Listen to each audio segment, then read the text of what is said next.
It's Chamber of Commerce weather in South Florida. Hello, everyone. Welcome to Homestead Miami Speedway and the start of the 2021 National Autosport Association racing season.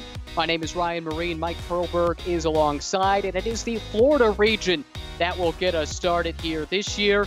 Beautiful place, beautiful race. Can't wait to get this one started, Mike. Yeah, the 2.1825-mile road course here at Homestead Miami. 75 and sunny, and the cars are going to be going a lot faster than 75 here. We got all sorts. We got American Iron with the Mustangs. We've got the HDPE cars out there at times, and then of course Spec Miatas, SE30s. A lot of fun action. Really looking forward to the racing we're going to experience this weekend here at Homestead Miami, Ryan. Two race groups, Lightning and Thunder, plus time trials. All that action coming up. But first, let's learn a little bit more about this venue, the Homestead Miami Speedway, with Mike.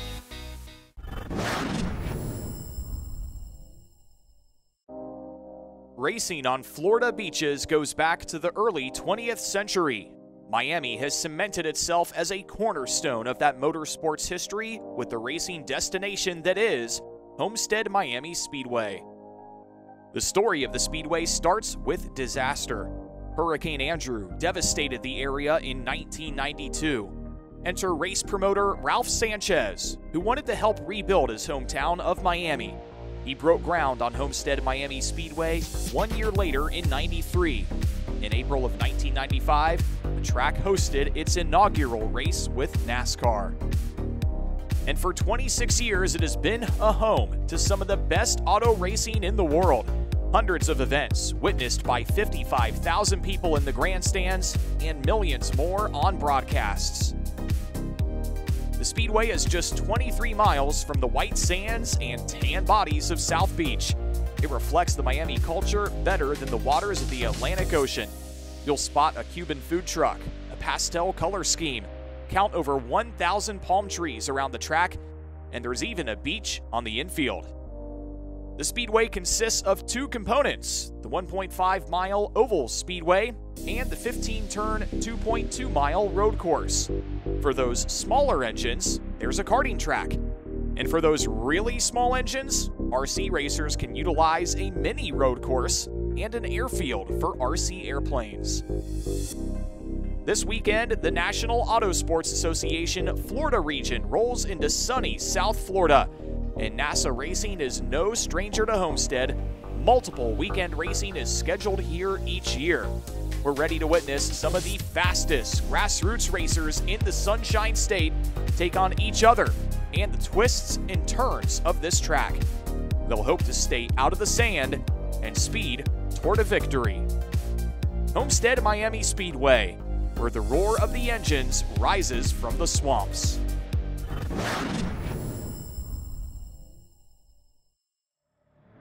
Let's take a look at this 15-turn, 2.825-mile infield road course at the Homestead Miami Speedway. That's the first section right there. Critical turns 1 and 2, leading into a pair of 180-degree corners in turns 3 and 4. That'll spit you out of turn number 5, down the first of many long straightaways into the heavy braking zone of turn 6. Great passing opportunity, a lot of curb on the outside available to use if necessary. Turn 7, down another long straightaway into turn 8.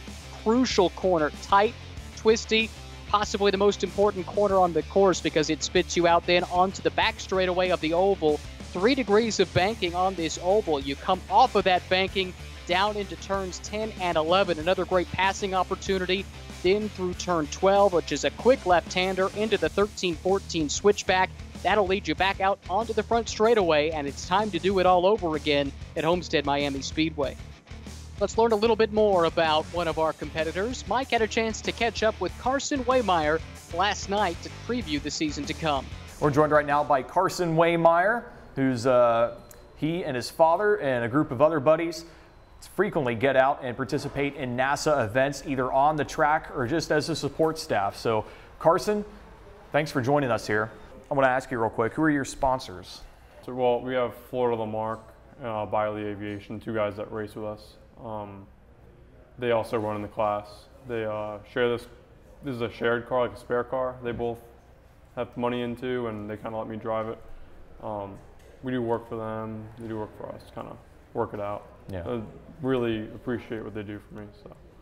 As a 20-year-old guy, you know, kind of getting started, Yeah. Mom and Dad can be a big support. Big support. That's, I mean, day in, day out, whether I'm at the track or not, they're supportive of everything. I live with them still, help me pay for school, stuff like that. Here is a big effort, especially my dad who works on every car here.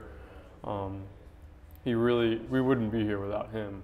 So I don't think half the people here honestly would be. So.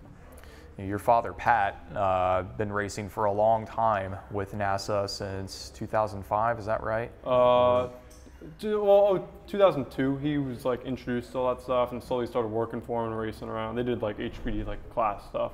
And then like in the mid to late 2000s, they started getting into race groups and stuff and started actually like driving wheel to wheel.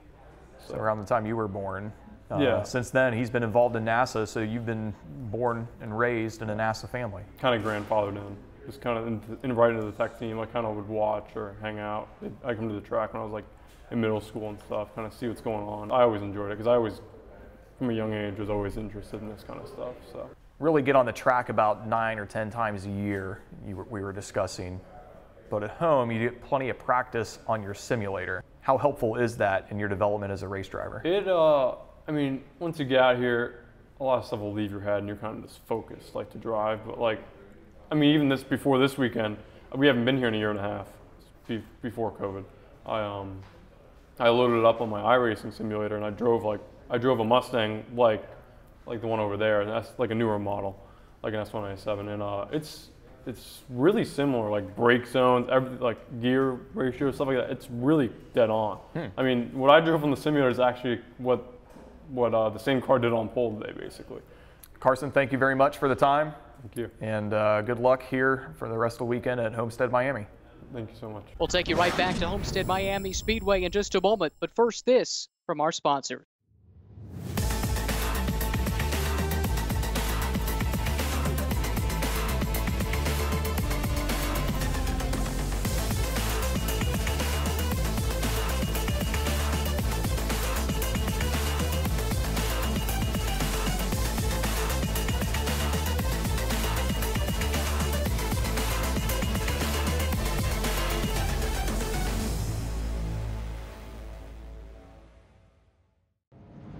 Welcome back to the NASA broadcast from Homestead Miami Speedway. Alongside Mike Perlberg, I'm Ryan Marine, about ready to go green for the first race of the 2021 season.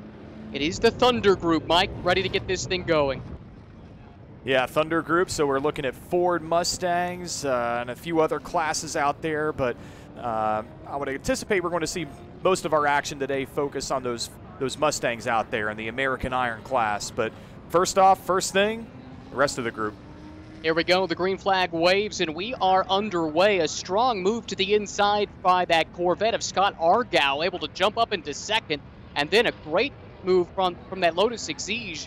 Greg Vanucci able to sweep to the outside of our pole sitter here of the opening sequence of corners. Jacek Mucha will have to settle for second here in the early going, still trying to get the tire temps up on that Swift prototype. Fastest in qualifying by nearly 5 seconds. Second wave coming to the green flag, and it waves now for American Iron. Ford Mustangs coming into turn number 1. Strong move around the outside. That is Waymeyer in the white Mustang number 95, able to snag the lead here in the early going. The battle was third. Waymeyer able to make that move around the outside of the consider is Rodriguez. But second to go on board with Patrick Waymeyer here. That's with Carson Pace following Patrick Waymeyer. The top 4 nose to tail at American Iron. Big lunge down the inside, and Rodriguez goes to the point.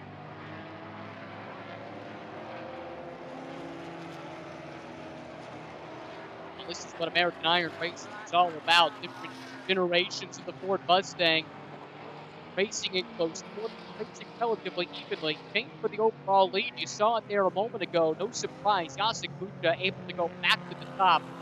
That prototype in the hands of a very experienced driver, professional racing experience in IMSA and USF 2000.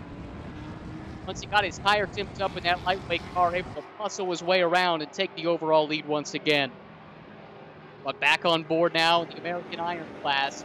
This is coming off the back straightaway into the infield, turn 11. Now turn 12 at Homestead Miami Speedway.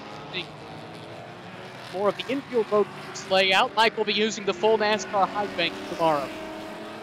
Yeah, the drivers had a vote on that in the drivers' meeting here earlier today. They got them all in and took a vote. It was surprising. The number of guys really didn't want to do the high bank NASCAR 3 and 4, but there were a few who did, so they compromised and said, well, we'll throw a few high bank races out there on Sunday for you guys who really want to do it. But yeah, for this race's purposes anyways, it's road track all the way. Certainly puts a lot of strain on equipment using the high banks. Lots of speed, lots of heat in the tires, so certainly the concern is understandable. But right now, we don't need to worry about that because we're using the full infield layout for race number 1. And American Iron, top 4, you could throw a blanket over a bike. This is really close stuff at the front of the field. Yeah, kind of what we anticipated coming in. Ford Mustangs in the American Iron class. Yes, largely running, minute 37 to minute 40 per lap, and it's been competitive as we've seen up front since the green flag dropped. Rodriguez able to hang on to that top spot. We saw him take it just a few moments ago. Now under threat once again from Waymeyer down the inside. It's Rodriguez, Waymeyer, and here we are once again on board with the white with a blue hood Mustang. So we got Patrick Waymeyer in the white, number 95, and right behind him in the red, early 90s Mustang, you got son Carson Waymeyer, and that's what it's all about in grassroots racing. You get, on occasion, those family duels out there, father and son jockeying for position against one another. Carson Waymeyer, the reigning American Iron champion in the Florida region. Strong start to his season, running there in third already. The AI leaders starting to get into the back of some out-of-class traffic. Jason Searcy there in the ST5 class Miata. Saw him a moment ago.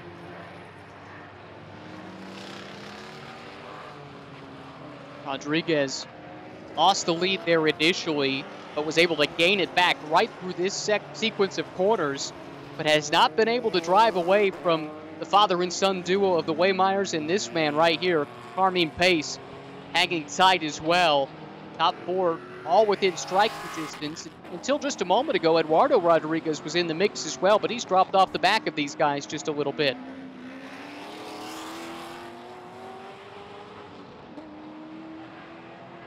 Up in front of the AI leaders, that is the leader in the ST5 class, that Porsche 914, Shane Sparks. You can see the speed differential between these two classes. Sparks did a great job running his own race, but not affecting the AI battle as it came through. That's a big part of this if you're in the slower class, trying to figure out the best way to get past without losing too much time and not interfering. And likewise, the faster classes coming through, they can't just barge through. It has to be a well-considered passing attempt, and working through traffic, out-of-class traffic, that's a big part of club racing at any level. Yeah, I mean, these guys are going to get close. They might trade paint on occasion, but by and large, they're going to try and keep things relatively intact. And so, the aggression level of this type of racing, it's a little bit more laid back. I mean, there's still certainly the competitive spirit out there, but as far as trade and paint, guys are going to just be patient, and you get those groups coming up on the slower vehicles that they may be lapping those vehicles in the other classes, running slower laps. I mean, really the whole group behind them, as we're seeing with this AI, this 4-pack right here, they're each going to slow down. Nobody's going to look to jockey too much for position in those situations. They'll wait till everybody can safely get by those slower vehicles before they really try to make their passes. Saw Carmine Pace make an attempt to get to the inside of Carson Waymeyer a moment ago. Couldn't get that pass made. Just to settle back in line. And here we go, working through traffic once again.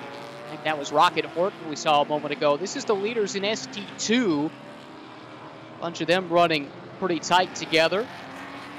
Horton, the ST2 champion a year ago in that Porsche 996 GT3. Having a nice battle with one of the BMWs. We saw them go side by side there for just a moment. And it will stay side by side under the banking. Rocket, talking with him, he's actually a Porsche engine mechanic. That's his day job. But here on the weekends, he likes to get behind the wheel and as he's tuned up his own Porsche 996 and see what he can get it to do out there. Big moment there for Patrick Waymeyer. He's able to bring it back in line. That back end stepped out on him. He was still able to mount an assault there through turn 4, but had the nose chopped off just a little bit. Some stout defense shown by our leader, Marcus Rodriguez. Rodriguez able to clear the out-of-class traffic, that red Corvette. I believe that's Jay Rudolph, 21 car. On board with 4th place, Carmine Pace. Facing down Carson Waymeyer in the red Mustang just up the road. Coming through turn 8 now, and then the quick jaunt to the left, which is turn 9, back up onto the backstretch. 3 degrees of banking on the straightaways on either side, and you're diving into the infield like they're about to do right here for turns 10 and 11. And really does shift the weight around, and it makes for some wild moments just like we saw right there from on board. Rear end of that Mustang stepping out big time on Carmine Pace. Yeah, that last S-curve before the front straightaway, that's where guys are really going to be aggressive on turn 12, trying to put themselves in position to hit the gas first coming out of the S-turn. So they're coming off. They got good speed coming off the back straightaway into turns 10 and 11. Then they get to 12. We've seen some cars earlier this weekend have some trouble in there. And it's just guys trying to do what they can to put themselves in a position to hit that gas first. That's exactly right. It's a crucial spot on the racetrack leading through that 13-14 section. Really turn 14-15, the final couple of corners, about as important as you'll find on a lap around this place. Great passing opportunity in turn 1 on the brakes. Similarly, into 6 and into 8, this track provides several different chances, and we've seen cars going side by side already here in the early going. Rodriguez trying to hold off the family Waymeyer, with Carmine Pace keeping a close eye on things from a little bit further back.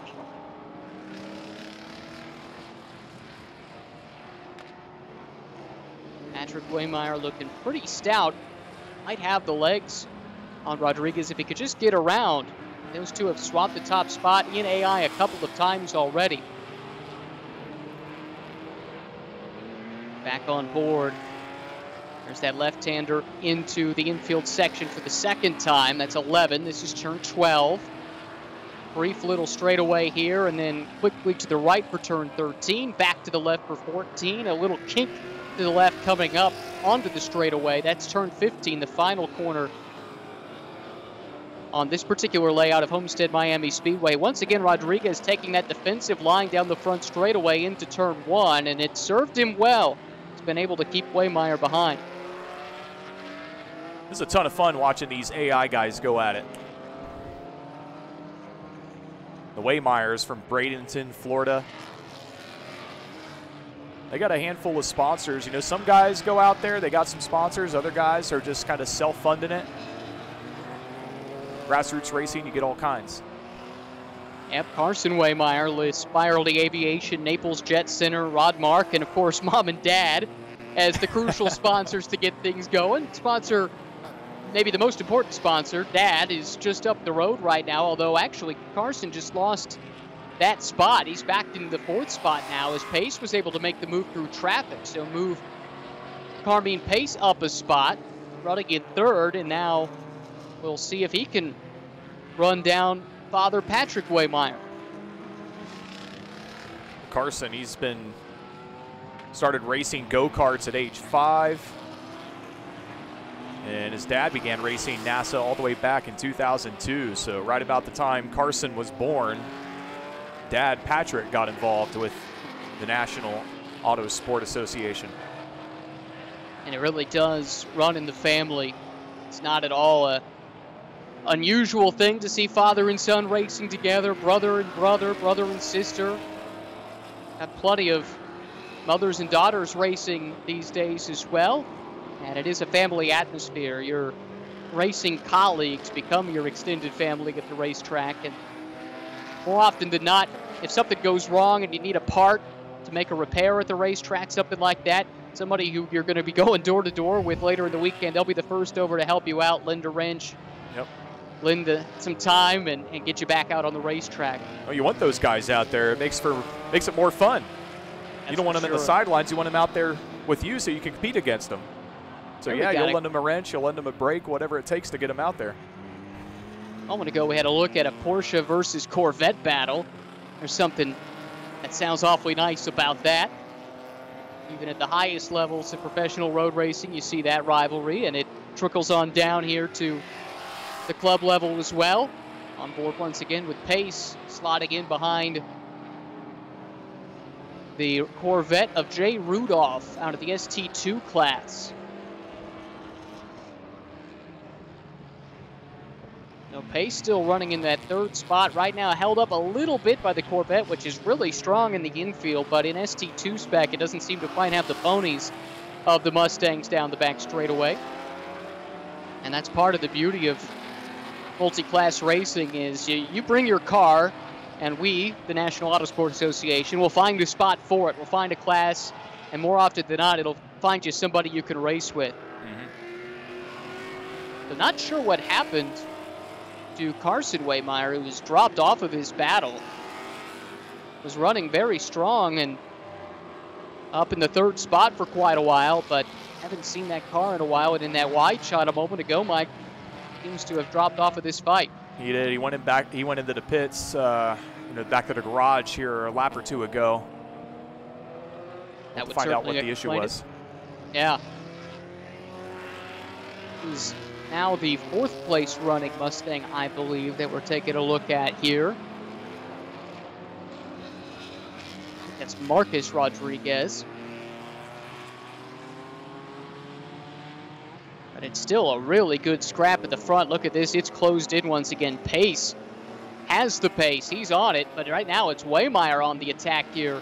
Through turn number 7, this is a good run into turn 8, a great passing zone. You see how wide this track is. Turn 8's a very tight hairpin to the left coming up in just a moment. Not close enough to get the job done this time, but that is one of those braking zones where if you got a nice head of steam, you can get that pass made.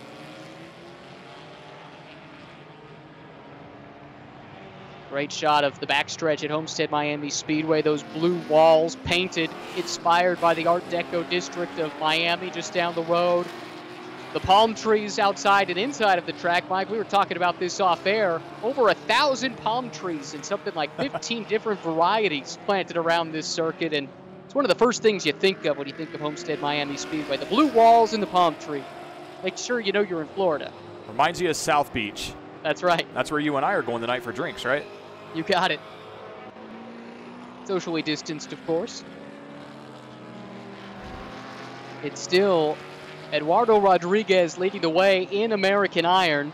Keep in mind, several other classes still out there. ST2, hotly contested throughout the course of this race. Lots of cars in that class. Several cars running unchallenged in their classes. Using this as an opportunity to get some valuable seat time. That there is the leader that the AI leaders are working their way through. The leader in ST5, Shane Sparks once again in that blue and orange Porsche 914. Beautiful car, much different performance level than a Ford Mustang. So got an update here. Carson Waymeyer out with a brake issue. That's what caused him to go and duck out of this race. He's in the garages working on that. And also we had, from the AI class in the Mustangs, Cameron Graysberry also dropped out of the race. He had an issue as well. That's really a shame. These guys work so hard throughout the off-season to get these cars ready to go. And that said, a brake issue is nothing to sneeze at. You got to be very careful with those, especially at a track like this. There are a lot of walls. Some tracks you go to, and you have to try to hit something. this is not one of those. As we take a look here at another one of the ST5 cars, Shane Sparks. Well, Carson told us he got Searcy. the hand-me-down from Dad Patrick, so maybe he got the hand-me-down brakes too. Well, let's hope not. But definitely disappointing way to get the season started for our defending champion here in the Florida region in American Iron. Both Great those view of the Waymeyers road. and their Mustangs running a Boss 363 under the hood. Yeah, it's so interesting. You've got multiple generations of Mustang here fighting it out. But the way that NASA goes about balancing these cars within the classes, there's things they can do with air restrictors and ballast to try and even out the platforms. And by and large, that's exactly what they do. As we take a look at our overall leader here once again, Jacek Mucha in that Swift OJ MS016, a lightweight prototype car. Back in the, well, if you go back 3 or 4 years, you could have seen one of these cars racing in some professional classes. Right now, pretty much relegated to club level racing, but very fast. Most of these cars are powered by motorcycle engines. I'm not exactly sure what Jacek's got underneath the cowling of that machine, but super lightweight, and with the motorcycle engines, they're pretty torquey. Yeah, I got an up-close look at Mooch's car earlier today, and carbon fiber body. You know, it's not the most aesthetically pleasing, but awfully effective out there on the track, no doubt, as evidenced by his overall lead. And certainly the qualifying time, put in a time 5 seconds faster than the next closest in qualifying. Is running unchallenged in Super Unlimited here this weekend. But look at that car. You say maybe not aesthetically pleasing. I think others might disagree. It's a much different car, and the way you have to drive it is a lot different than, say, the Mustangs or the Corvettes. They make a lot of downforce, and trusting that downforce in the high-speed corners is the big challenge for drivers coming from a non-downforce car, and Jacek clearly has it figured out. Like I said earlier, does have some experience in various open-wheel series, including USF 2000, bottom rung on the road to Indy ladder, and has been campaigning open-wheel cars and small prototypes like this one at the club level for quite some time. Up front at AI, it does seem like this is the most breathing room that Rodriguez has had. He can look in the mirror, and he doesn't have the mirror full immediately of the white Mustang of Waymeyer right away.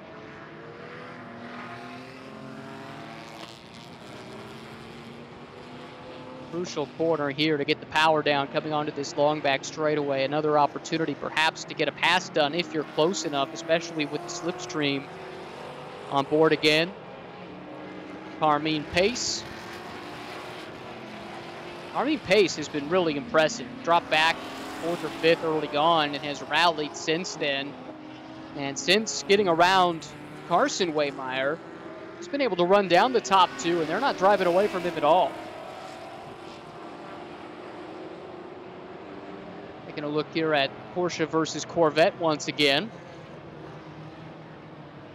There's the Lotus once again coming up onto the backstretch we saw a moment ago. That's Greg Vannucci, second fastest qualifier, and had a really great start to the race. Made a bold move around the outside on cold tires to grab the overall lead. Has dropped back since then, but doing a great job in the ST2 category.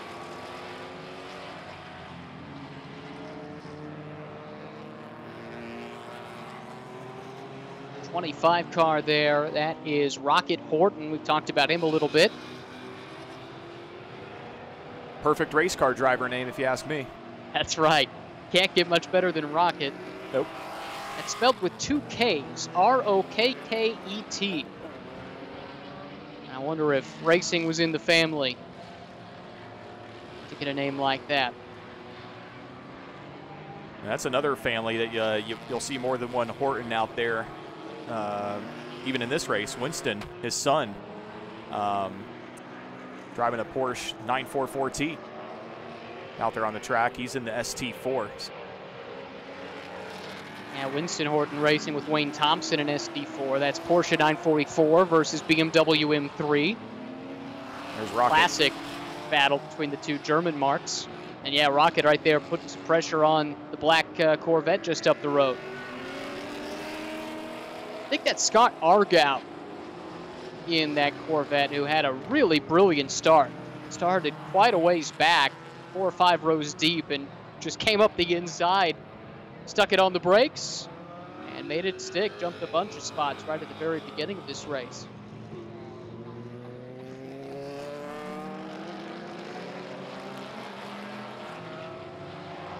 Like some strife here for 123. Missed the number on that car, but one of the... It was Randy Moore, 626 in the AIs. I think he got right. spun out back there. Good to see him back underway. Hopefully it's nothing more than simple spin.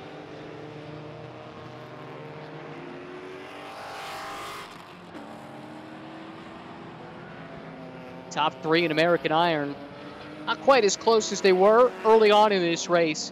And a lot of credit has to go to Marcus Rodriguez, who survived a lot of pressure early on, lost the lead, made a really strong move to the inside under braking in turn 6 in the opening couple of laps to get that lead back, and then withstood several attempts from Patrick Waymeyer to get that lead back. And now seems to have the handling figured out. That car is coming to him as this race goes along.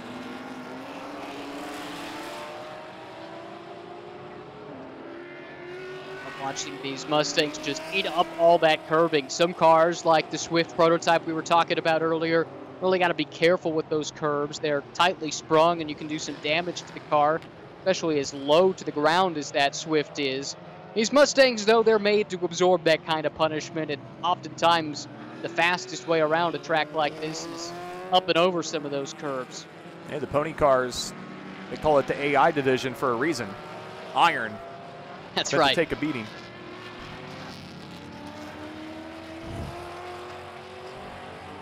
Gotta love all the different sights and sounds of sports car racing as well. The Mustangs have a very distinct rumble to them. Then you get something like the Miata, little 4-cylinder engine pushing out maybe 120, 130 horsepower. We've hit the 35-minute mark here. Getting close to the end of this one. And the battle for second is close. You see the brake lights flash momentarily there on the 95 just up ahead of Carmine Pace. And I think that was Waymeyer who's got the back end swinging out on him there through turn 8. But Waymeyer testing those brakes, making sure that they're there, maybe pumping them up a little bit before the heavy brake zone.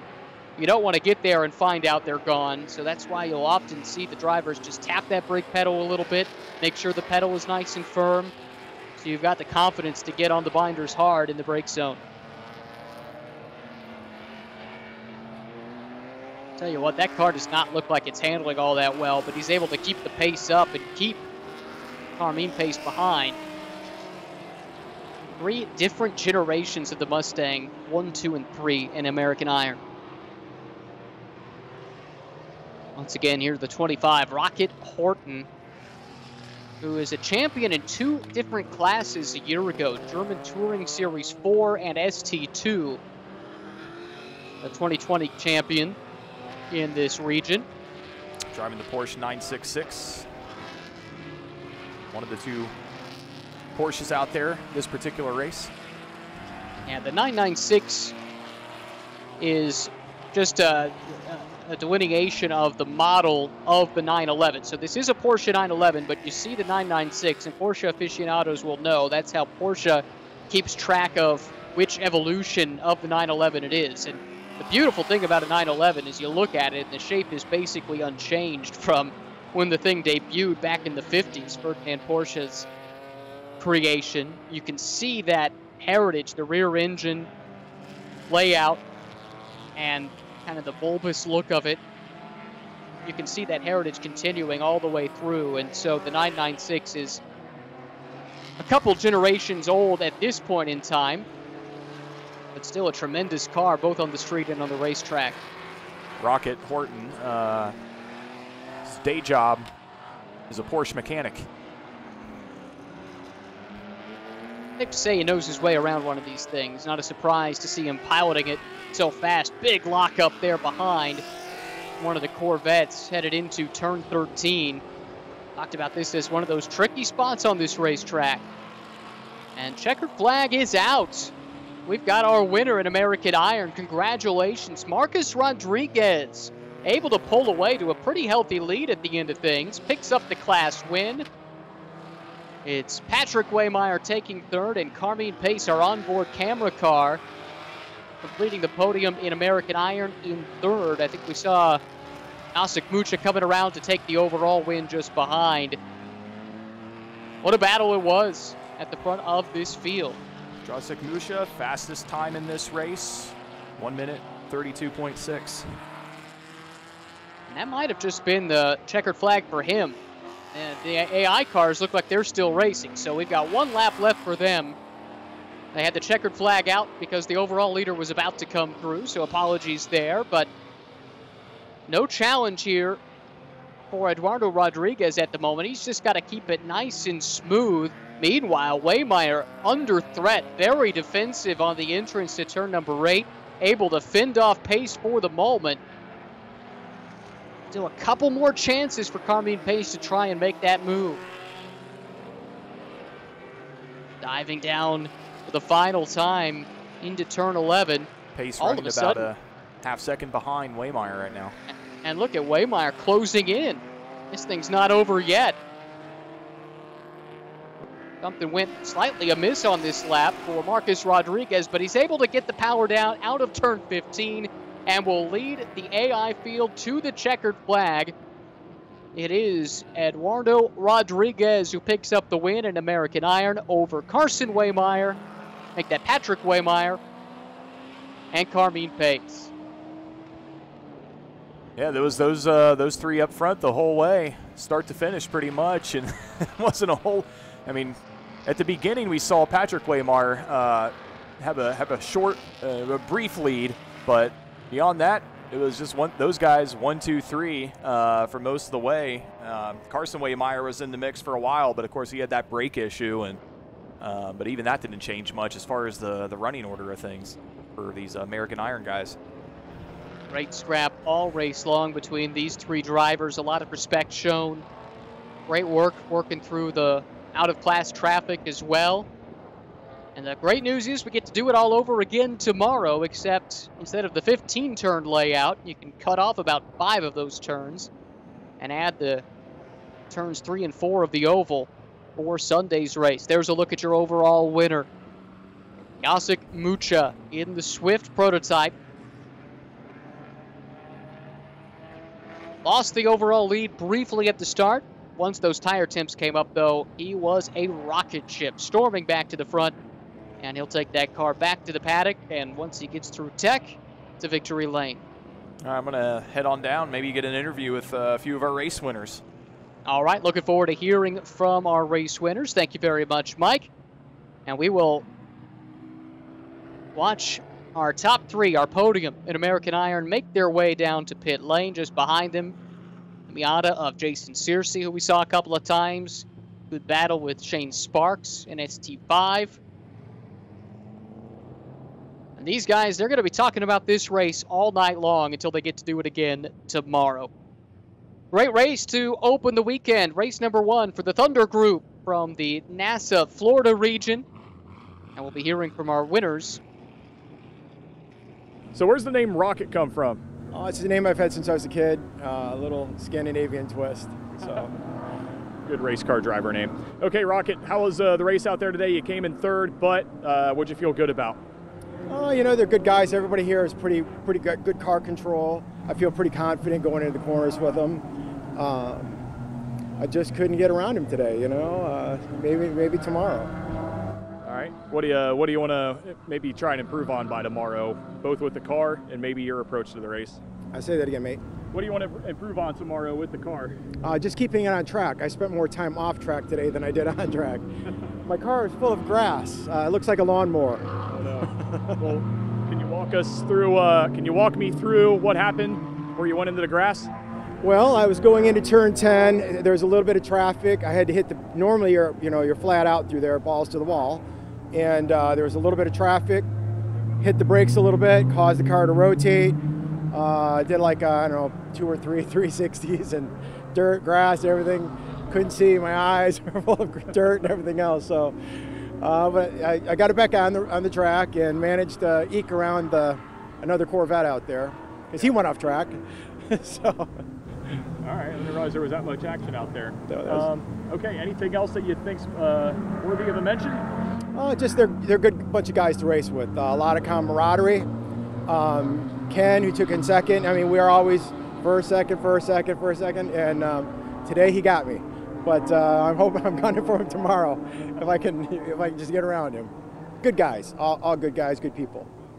Great, thank you very much. Good day. Thank you very much, Mike. Back with more National Autosport Association action after this. Time trials on the track at Homestead Miami Speedway. Back on the NASA broadcast, Ryan Marine and Mike Perlberg taking you through the time trials action. This is not wheel-to-wheel racing. This is going out trying to set the fastest lap you can. Fastest lap at the end of the weekend takes home the big trophy. Multiple classes out on track as well in time trials. TTU, more or less unlimited. You could kind of run what you brung in that class, and then various other classes with differing performance windows, TT1 down to TT4. So we should see, Mike, a pretty interesting mix of equipment out on the track, everything from Porsche 911s to Mazda Miatas and just about anything you can imagine in between. Yeah, you got the Lotus Exige of Greg Vannucci out there, and the Nissan 350Z of George Stama. And we're actually on board with George Stama here for the time trial. We'll see his in-car camera pop up on occasion. The 79X right now.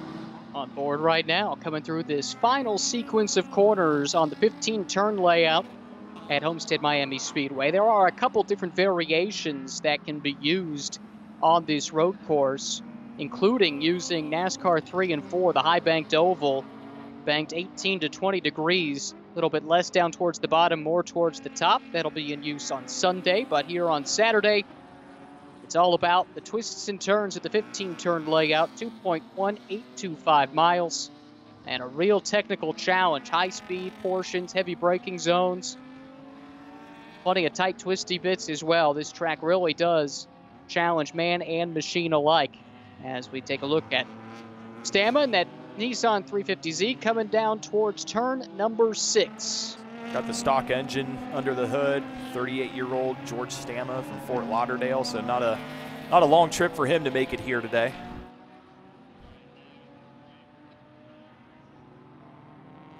And he's come up through the HPTE program of NASA, has George.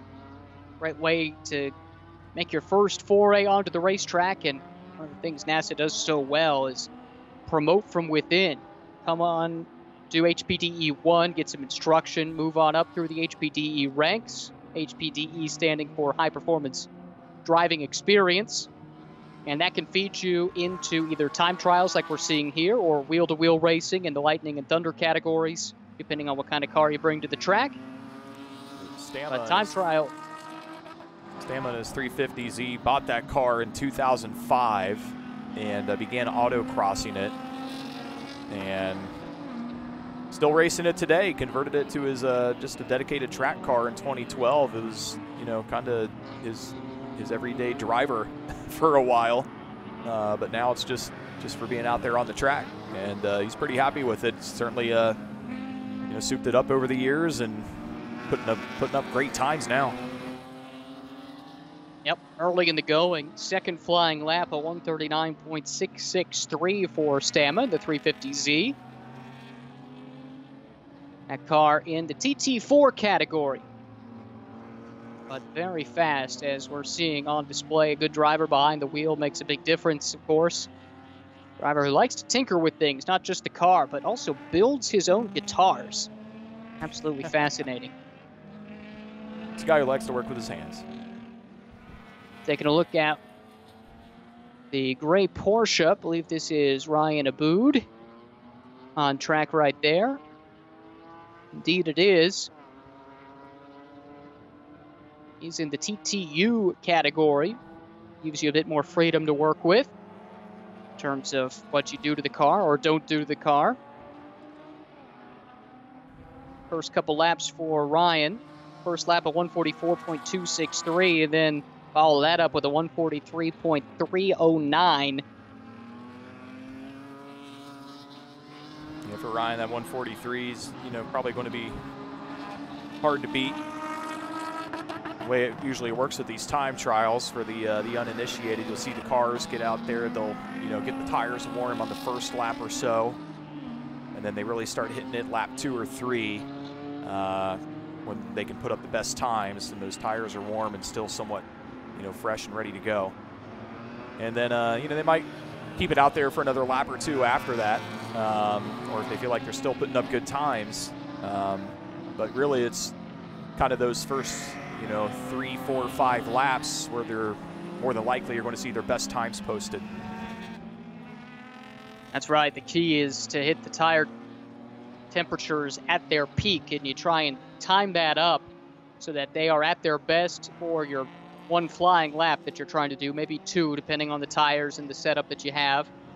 You don't want to hit that peak in the middle of a lap. You want to hit it right as you start the lap, and there is an art form to that. Time trials has been a launching pad for a lot of racers within NASA, but it really helps with qualifying. Guys with time trial experience do really well in the qualifying format. So take a look at one of the BMWs here in this field. Thomas Lathrop in the black number 74. Thomas in the TT4 category, Mike. Yeah, he's already clocking in around 145 per lap.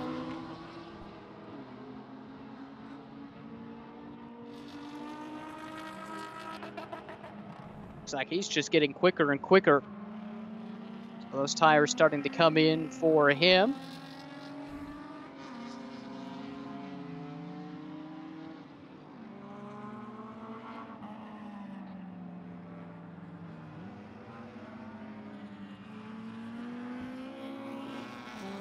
Another BMW out on track. I believe this is one of the HPDE cars. Yeah, Sanford and Son Racing. They could have anybody Apologies, behind you're them right. all that one.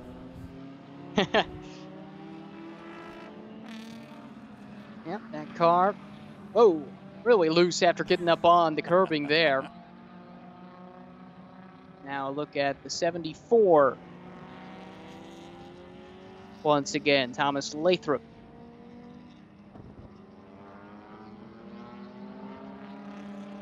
See how hard he's pushing. That car is a handful. Coming through the right-hander, turn number 4. Spit you out onto a pretty long straightaway, and this camera is located right at turn 6. Seeing this as a great passing opportunity for the racing classes, but these cars in time trials, they're going to want to spread themselves out as much as they can so that they don't get any interference. They can put down that fast lap. It's a much different philosophy than you see in the wheel-to-wheel racing and the Thunder and Lightning groups. Out of turn 7 and down now to the very sharp left-hander, turn 8, probably the slowest turn on this racetrack, and it spits you out onto very fast portion on the back straightaway. Crucial to get this right. Any extra speed you carry on exit there, you carry that with you all the way down the back straightaway into the braking zone for 10 and 11. That's why any corner that leads to a long straightaway is just absolutely crucial for lap time. Swinging through 12 and now 13 and 14. That'll carry him back onto the front straightaway. Another lap here for Lathrop. And that's the area of the track certainly where your acceleration is going to have make the biggest difference in terms of the results that you want to get. So coming out of that second S turn through 13, 14 onto the straightaway coming out of 15, the sooner you can hit that gas and the faster your car can accelerate. So you got a lot of straight road in front of you on that front straightaway. That's really where you can gain some ground and improve your position. And in this case, improve your time. Yep, that's what it's all about in time trials. Lathrop, fastest lap of his run thus far, broke down into the 144 bracket with a 144.324 second time. That should put him right around the top half of this field of time trials competitors. The point by being given there out the window with the left hand over the top of the roof, telling trailing car, I see ya. Go ahead and make the pass. Yeah, none of the racers here, want to be doing body work in the garage on the week. They could be out there racing or tuning up something. So, yeah, once they figure they may have their best time in, or if they're maybe still just kind of warming up the tires, they'll give that courtesy wave to the guy coming up behind them, saying, "Go this way, if they get around me."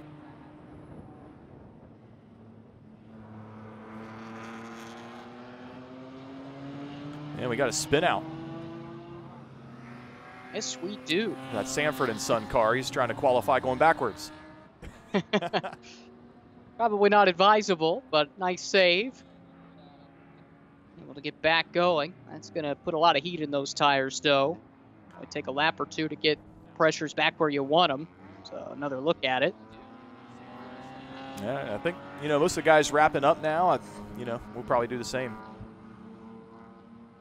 All right, at the top of the charts as this session wraps up, Michael Samper, quickest of all, a 1:38.895 second lap, and the number 111 machine.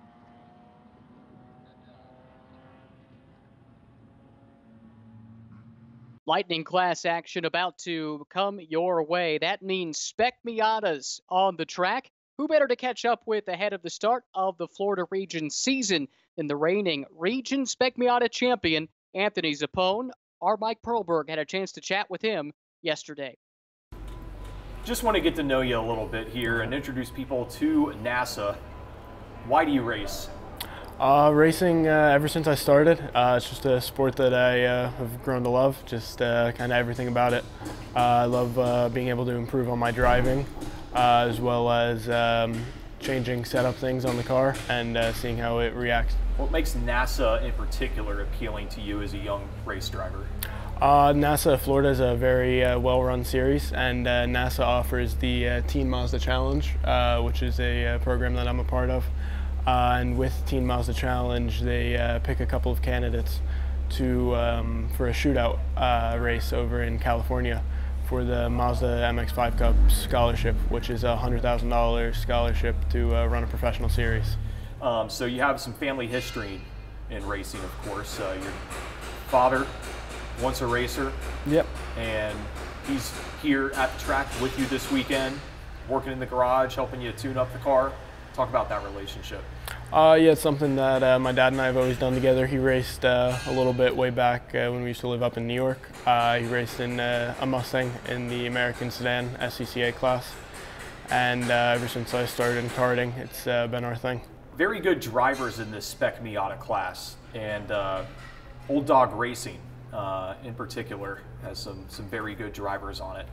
And that's your team that you're involved in, Old Dogs Racing. Yes. Tell us a little bit about Old Dogs. Old Dogs is a great team run by Mark Gibbons, and we have a lot of fun here at the track. And Richard's great at building and setting up the cars, and it's just an overall great experience. All right, so Mark, not only kind of the team owner, the head of the team, but he's frequently out there on the track with you. Yeah. And so you guys are not only teammates, and he's not only kind of your racing boss, but also your competitor. Yeah, me and Mark, we race very well together. We run very close, and at tracks that require bump drafting, we're able to run very closely and kind of predict each other's driving since we've been running together for so long now. Mm-hmm. So you started in racing at age 10, you're 17 now, and you started racing karting, as many juvenile drivers do. Before they get into some of the more serious racing like you're doing now, still at the very young age of 17. But how has the karting experience benefited you as you moved up to Spec Miata I'd say karting at a national level really helped shape me into the driver I am now, especially with racecraft and having very good competitors at a young age, especially racing nationally. Just really good talent throughout the field in karting, and met a lot of great people along the way. So the Mazda Miata, you know, you see it on the street. It's not a vehicle that people usually get all too excited about, but here at NASA, Spec Miata is a big deal. Yes. Why is that? Well, the Mazda Miata is a great platform. They have 50-50 weight distribution, which really helps with the handling of the car. And they don't make too much power. They're actually probably some of the slowest cars out there power-wise. But with our corner speeds, we're able to keep up with some of the faster cars. Gotcha. Anthony, thank you for the time. It was a lot of fun, and great being here with you at Homestead Miami Speedway this weekend. We wish you luck with NASA and all your future endeavors. Thank you. Yep, it was great talking with you. Thank you very much, Mike. Back with more National Autosport Association action after this. Welcome back to Homestead Miami Speedway. The cars of the Lightning division on the track, Spec Miata and Spec E30, two classes that are low on horsepower but high on fun. Very cost-capped, very specific in terms of what these drivers and their crews, if they have a crew, are allowed to do to modify the cars, but very close competition in both of these classes, and that's why they are fan favorites and competitor favorites.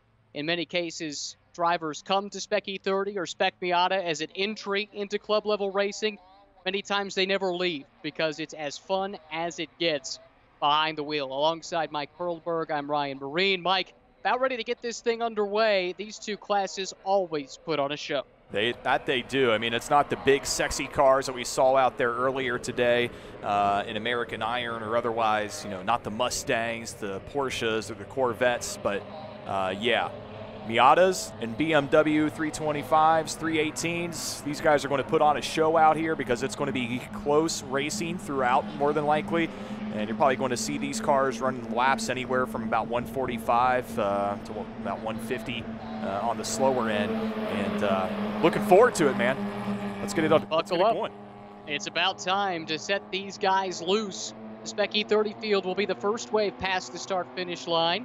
And the green flag is out, side by side at the front of this field, barreling down into turn one for the first time. Strong move to the inside in the green machine there, trying to hang on to the lead from the beginning. Corey Smith, he's got a challenge though to the outside. Andrew Engelman holding strong, contesting that top spot here in the first time through. And that first S turn always, in particularly, very tricky on the opening lap because it's about as tight as traffic is going to get at any point in the race. And then that first S turn, those are some mighty tight turns in there through 3 and 4, leading into 5, and come out of that into the second straightaway through the middle of the course. But we've seen a few bumps here and there in that S turn. Yeah, turns 3 and 4, a pair of 180-degree corners. First one to the left, next one to the right. This is the Spec Miata field, working their way through a standing yellow here in turn 6. You saw it from the corner marshal there just a moment ago. No passing can be done under the standing yellow. It's Singer who got the jump at the start, and he's got that car out in front as we go on board for the first time. A great look at the youngster, Anthony Zappone, and the number 19 Miata, part of the Teen Mazda Challenge, and the reigning Spec Miata champion in the Florida region. Yeah, he's part of the Old Dogs racing team. You got a few cars out there, including the head guy on the team, Mark Gibbons. And so far, those two guys running pretty closely together in the Spec Miata division here in the early going. But certainly teammates in the garage, but you get them out here on the course, and yeah, they're going to be competitors. Nothing more fun than going door to door with your friend, and that's what NASA racing is all about. Engelman able to get the jump there and jump to the lead of Spec E30. Got around the green car of Corey Smith there on that opening lap after going side by side for a good part of that first lap.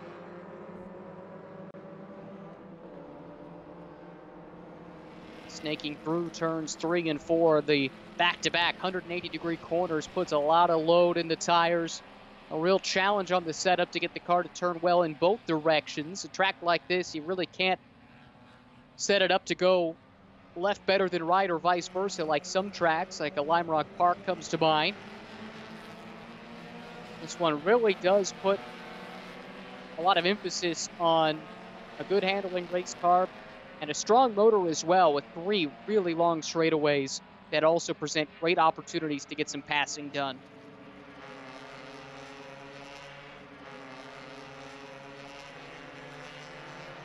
Back on board with Zapone here. We see a lot of the passing happen on the 55-foot wide outside parts of the track, the NASCAR lanes. 55 feet wide, plenty of room for cars to maneuver around each other there. Love how calm Zapone looks behind the wheel. He's got some miles under him for a youngster. Not a lot of situations he hasn't seen before already at a young age. Yeah, Great started shot off at his the racing top. career like a lot of guys in karting.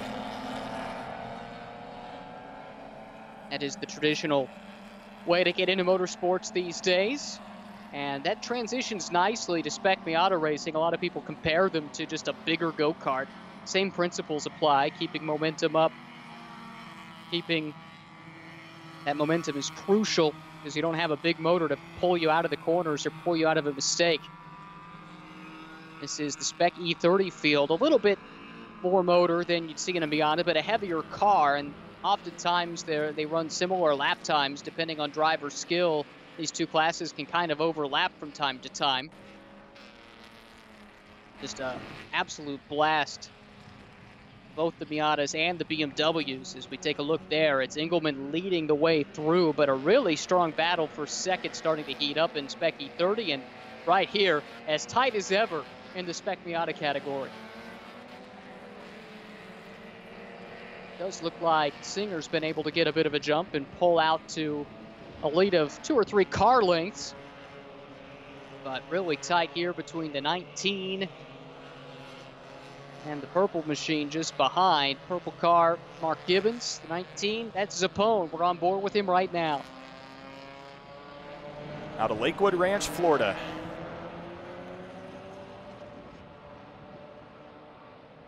Mentioned he's part of the Teen Mazda Challenge program. Mazda does such a great job at the grassroots level to support motorsports, and the Teen Mazda Challenge has been around for about a decade now. Idea is to identify some youngsters who have some promise, monitor their progress. There's kind of a championship within a championship, comparing results from different regions all around the country, and you do well enough, you catch Mazda's eye, and there's an opportunity to start a professional racing career. Whoa, big slide there. As Gibbons dropped 2 wheels to the inside of the curbs, kicked that car sideways, but he was able to wrangle control back under him, and he'll set off in hot pursuit of Zapone once again. Gibbons at the head of that Old Dogs racing team, aptly named, and that experience certainly coming in handy there. He's able to keep it under control. Here's a pass, potentially. Strong moved out the inside. Can't get the job done, though. Number 100, Scott Mckay, a veteran Spec E30 racer, competed in the NASA Nationals back in 2019, finished 16th. He was 3rd in this region last year in the season-long points. Champion a year ago was Carlos Mendez, or sorry, 2nd place last year was Carlos Mendez. The champion, Curtis Buxton, not in the field here this weekend. Carlos Mendez is too, and he's not too far behind. He's kind of been meticulously working his way toward the front in Spec E30 so far. And look at Jesse Singer in Spec Miata. He's leaving him in the dust. Not something you see often. Somebody with some strife there, one of the Spec E30s, out of the racing line. That car is out of harm's way, so that should allow us to keep racing. So heads up driving there to get that car into a safe spot. You saw the gap there, though, as we were focusing on that broken down. And Singer, he's got a good 5-6 seconds ahead of these guys. Yeah, he is. Stolen a march on the rest of the Spec Miata field. The battle right now appears to be heating up for second place. Looks like had a pass there. And up into second, Mark Gibbons around Zappone. And right behind them, good gaggle of 3 Spec Miatas running nose to tail as well. See how much lock Zappone had in the wheel there. There are some very tight corners around this racetrack, some long duration corners as well, which, as we mentioned, takes its toll on the tires. Somebody going off a little bit of wide and kicking off some dust. Looking for every bit of racetrack you can use, so crucial in these lower horsepower categories. And as you see now, the back of the Spec E30 field starting to overlap a little bit with the front of the Spec Miatas. That's second and third coming through. You'll see a lot of dust being kicked up here in this race, and I know we're in a Miami area, but you don't want to hit the sand until after the race, guys. Yeah, that's right. And maybe sand is the more accurate description. It is pretty sandy in the grass, is my understanding, around this racetrack. And every time somebody goes off like that, it's dragging some of that sand onto the track, and that can cause some problems. It gets on the hot tires, the hot racing rubber adheres to just about anything. And so you bring that sand on the track, it's going to take a little bit of time to dust off the tires if they pick up too much of that debris.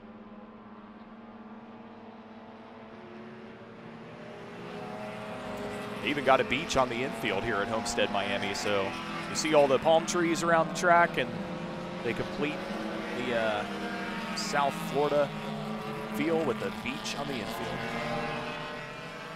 Now, you've got no doubt where in the world you are when you take a look at pictures of this racetrack as Gibbons makes his way around some lap traffic in the Spec E30 class. If you're new to multi-class racing, 2 different classes on the track at the same time. They've got their own races that they're worrying about. Really, it doesn't matter where they are in the overall standings. There's some competition there, but primarily these drivers are just focused on their competitors within their own classes. But that doesn't mean you don't have to deal with out-of-class traffic from time to time, and learning how to work that traffic, sometimes even use it to your advantage. That's crucial in this form of racing. I mean, this is the battle that we're looking at right now in Spec Miata. It's Gibbons and Zappone because Singer is way out in front. So watching these two guys, these two teammates with Old Dogs Racing go at it, that's apparently where the action is, and where a lot of the attention is going to be focused here right now. Because Singer's just, we talk about these cars being so similarly tuned, and I don't know what edge he has, but he's looking good. Well, the beauty of a class like Spec Miata is there's really not a whole lot you can do to the race car. There are some adjustments you could make, tire pressure and some camber settings within a window. There are some fine-tuning kind of adjustments you can do, but the kind of wholesale modifications, this is not the class for that. And what that means is driver talent really comes to the fore. And so if a driver like Singer can pull away the way he has, that speaks pretty highly to his skill behind the wheel. This is second and third, though, like Mike mentioned, coming down the front straightaway. And look how close those two cars are together. That's Spec Miata racing at its finest, pushing each other quite literally down the front stretch. Yeah, Zappone just looking to draft off of Gibbons in front of him, biding this time. I'm sure at some point here before long we'll see Zappone try and make a move. Well, they're seeing Singer pull away out the front windshield, and I'm sure the thought is crossing their minds, hey, maybe if we work together a little bit, we can try and track him back down. And I think Zappone will be patient for a little while until they figure out if that's going to work or not. But if it becomes apparent that, you know, it might be faster if I'm out in front, then Zappone, I expect he'll try and make the move. Yeah, those team guys, they do share a, radio signal. So they're probably having that exact same conversation, right? That is cool to hear that they have real-time communication with one another. Not unheard of for sure especially in a class like this where teamwork really does come into play. Look how calm Zappone is. That's amazing. Ah, look, Mom, no hands.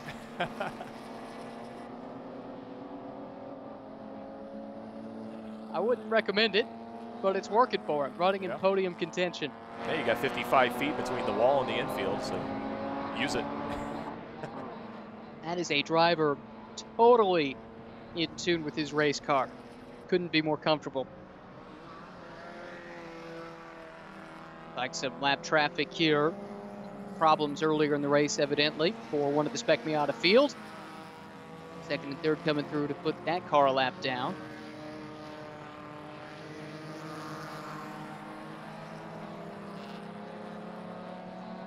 I believe it's still Andrew Engelman out in front in Specky 30. Had a really great start to the race.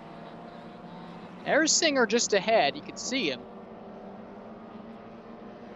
And this is going to hold this group up a little bit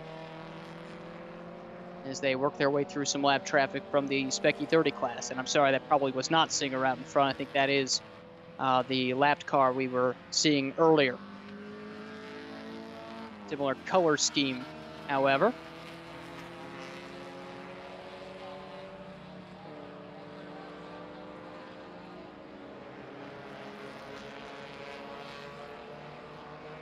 Picking up this fight, number 24, Manny Platis, out in front of the 32, that chrome machine, Nick Malatesta driving that one. And these two have been bumper to bumper for much of this race. Back to the Specky 30 cars now. Looks like Carlos Mendez now running up front in Specky 30. Here's your right, able to get the jump, get out to the front of this field.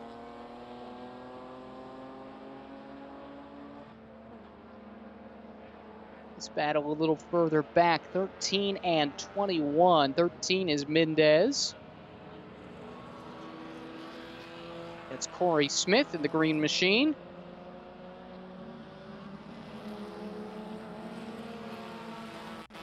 That looks like the top four all in the same picture.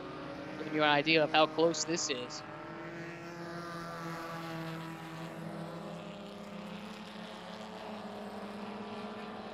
One comes through out in front, so it looks like Engelman is holding that spot for the moment.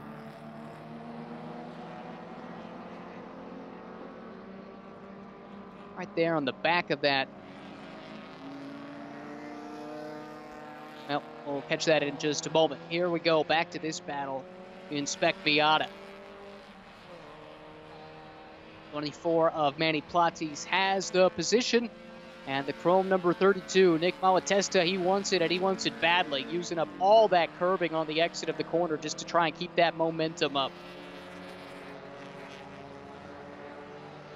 And there's been no break in the battle for second, as we see right there. Back on board with our third place runner, Anthony Zappone.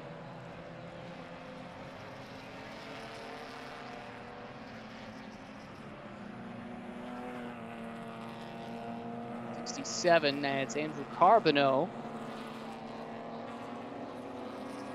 Hasn't been a great run for Andrew, a veteran who's raced at a very high level, both in club racing and into the lower rungs of professional racing as well. Born in Frankfurt, Germany, that has made his home in the U.S. for some time. Very accomplished road racing driver.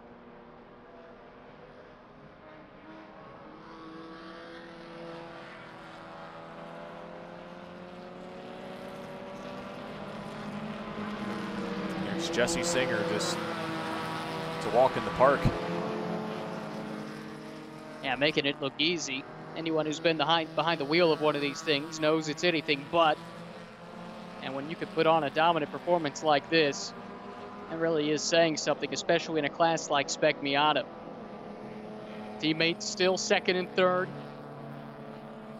Gibbons over Zappone as they come through this 180-degree corner. Left-hander in turn 3. Back to the right now in turn 4. Through the infield of Homestead Miami Speedway.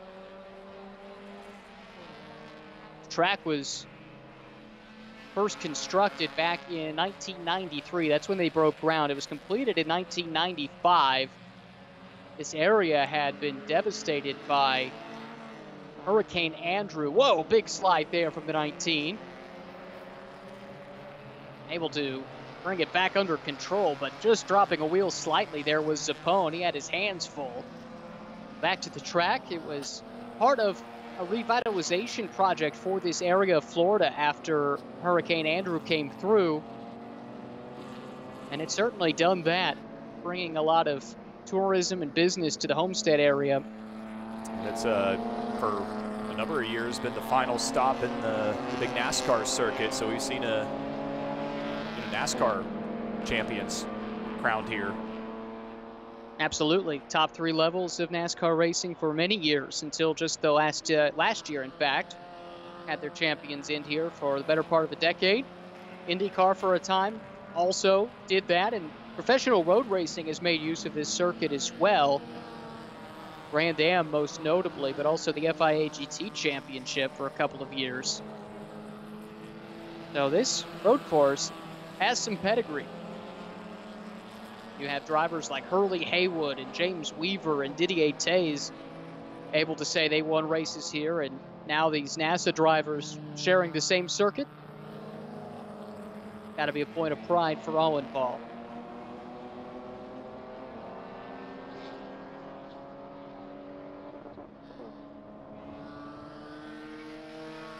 Now, getting down to the nitty-gritty here, as we got a battle developing in Spec E30. Yellow car making a move to the inside. Chris Leone. Looks like he was able to make that pass stick into turn 1. Back to the 67 Spec Miata of Carbano. Having a bit of a lonely race, which, as mentioned, is somewhat uncommon in Spec Miata competition.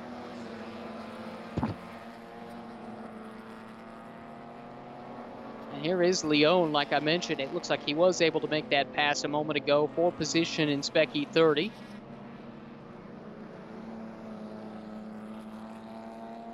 Dropping back to take a look at another Spec Miata competitor now. 31, on a gunmetal gray car, Joe Pace, who was 3rd in Spec Miata points in the Florida region a year ago. Doing his best to track down Carbano. Every position matters for points in the season-long championship.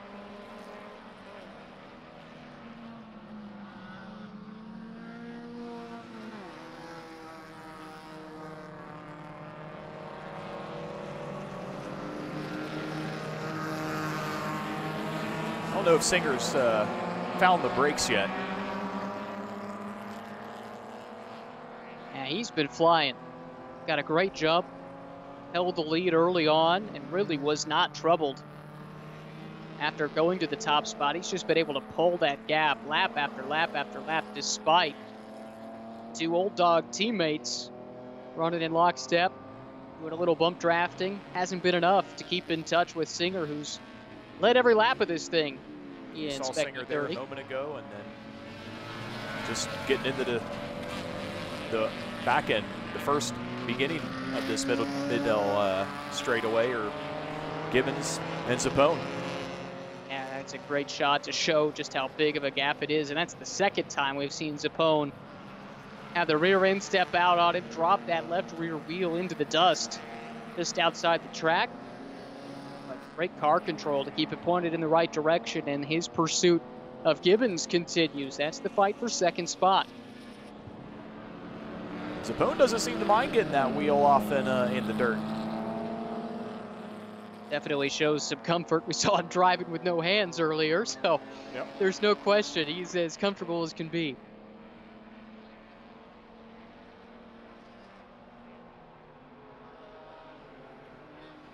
A close fight here in Spec E30.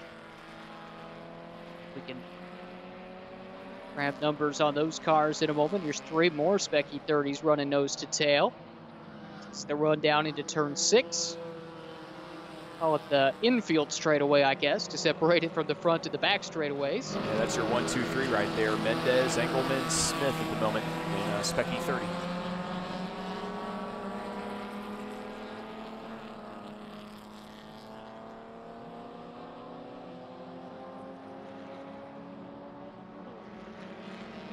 back on with Zapone, cool as a cucumber.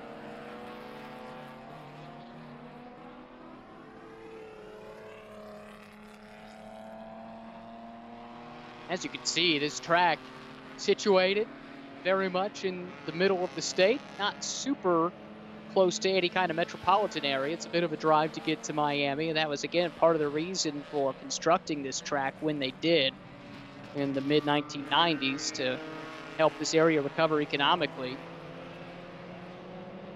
Here we go again, Zapone giving chase and undaunted.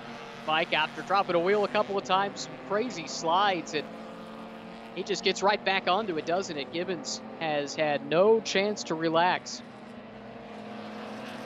Yeah, you go back to those two guys, those two teammates with Old Dogs Racing working together, trying to do anything to catch up with Jesse Singer, but despite the teamwork, just not in the cards for them today. But second and third, altogether, not all bad. Certainly not. Anytime you can stand on a podium. Yep.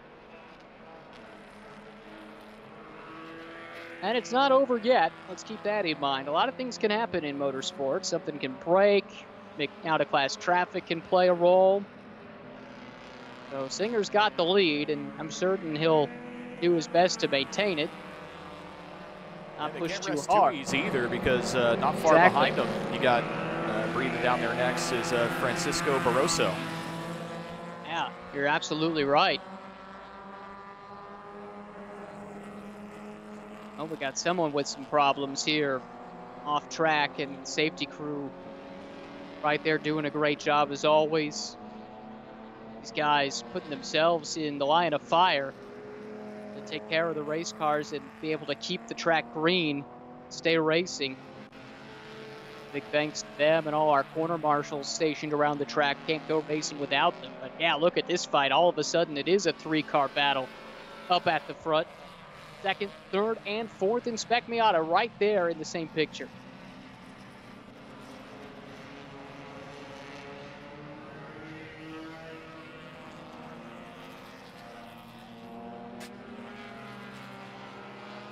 Francisco Barroso, you mentioned him a moment ago, creeping into this picture. It looks like he's made the move there to get up into third. Yeah. Now he's on the attack of Gibbons. Look at him. He's going to have a shot into turn 6, I think. Another Teen Mazda Challenge driver driving above his years. Time ticking away in this race too, so these guys really want to be jockeying hard for that best finish possible. Yeah, it's definitely go time now. Can't wait around much longer. If you got the pace, it's time to make the move. Carlos Mendez.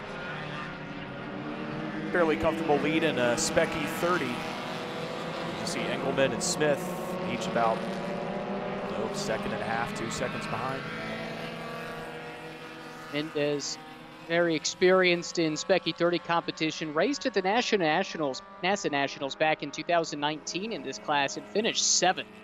This tends to be a very highly subscribed class, so that's a great finish against the best in the country in Specky 30 racing.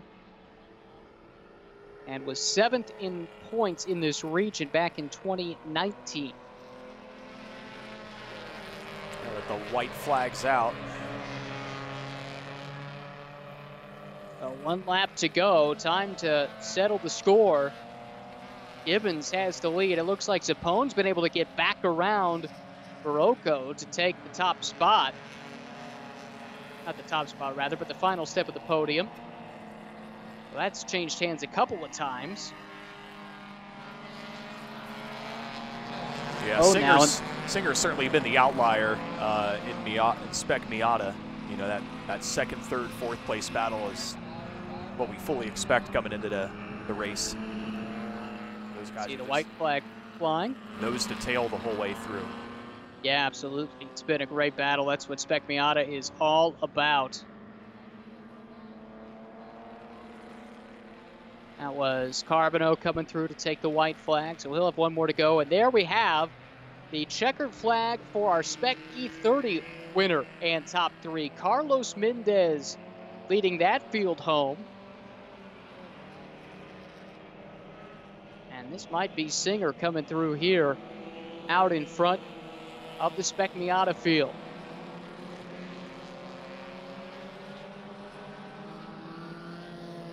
The Spec E30 cycling through. Carlos Mendez picking up the win over Andrew Engelman in Spec E30. Corey Smith in the green car comes home in third.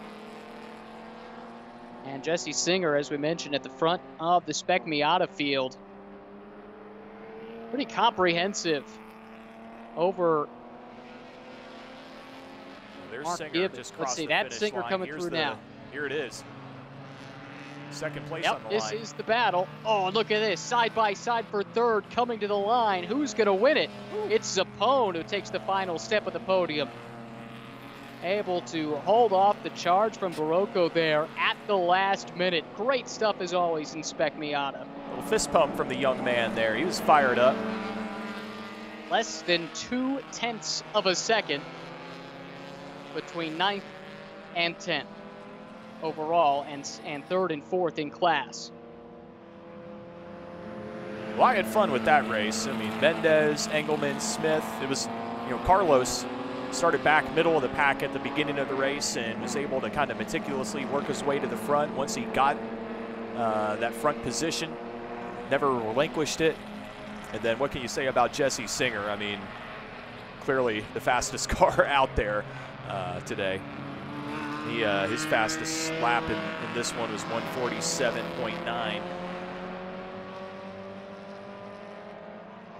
Absolute tour de force from Jesse Singer in Spec Miata. Kind of domination you just don't see. You mentioned at 147.9, his best lap in this race. Gibbons, who finished second, was nearly a second slower with his best lap time. Zappone and Rosso all running around the same times in the mid 148 bracket. Nick Malatesta, by the way, came home in the 5th spot, completing the top 5 in Spec Miata. Top 5 in Spec E30, Carlos Mendez, Andrew Engelman, Corey Smith, Scott Mckay, and Tulio Rosado. So congratulations to all of our winners, and I think Mike will have a chance to catch up with our race winners in just a moment. First place, you obviously have to be very, very pleased with the performance out there. Absolutely, absolutely. We had a great car in qualifying, and we just moved it on into the race and got a good jump and just pretty much checked out. Okay. So what was it that set you up for success? Just a clear head, basically. Try to relax. Sometimes I overdrive and leads to little errors, but not today. It was great. I mean, a great car, Auto Technique, Ricer Racing, Old Dogs gave me a great car and was able to get the win. Do you know how far ahead you may have finished? No idea. I couldn't see anybody. All right, so you must have been pretty far ahead. I was hearing at some point that there was a battle for like second, third, fourth, so you may have been pretty far ahead of the rest of the pack, but let's see. So generally just about racing with NASA and doing these events, I don't know how frequently you may do them, and your experience with NASA, if you could just talk about that. Well, actually, it's my first event for NASA. When I heard they were doing the championship here at Daytona, I said, "Whoa, that sounds like fun. Let's do that." So it's my first race of several more, and they put on a great show here. They really care about the drivers and having a good time, and it's been wonderful, absolutely wonderful. They had good venues here, Sebring, so great time. And why is it that you race? Keeps me sane. If I didn't, life wouldn't be fun. Life is fun when I'm in that car, for sure. Yeah. Thank you very much. Congratulations. Right. Thank you. Back with more National Autosport Association action after this. That concludes a busy day of racing at Homestead Miami Speedway, but what a great way to kick off the 2021 racing season. Mike, final thoughts on all the action we saw today? Ton of fun here at Homestead Miami on the 2.2-mile road course. Really appreciated having the opportunity to get to know a lot of these drivers and learn more about grassroots racing. Nobody does it better than the National Auto Sports Association, Ryan. Now, that's just the beginning of what should be a fun-filled 2021. We hope you join us next time for our next broadcast of the National Autosport Association. This has been a NOW Broadcasting Live production. This broadcasting is copyrighted by NOW Broadcasting Live LLC. It may not be retransmitted, reproduced, rebroadcast, or otherwise distributed or used in any form without the express written consent of NOW Broadcasting Live LLC. We hope you've enjoyed today's broadcast.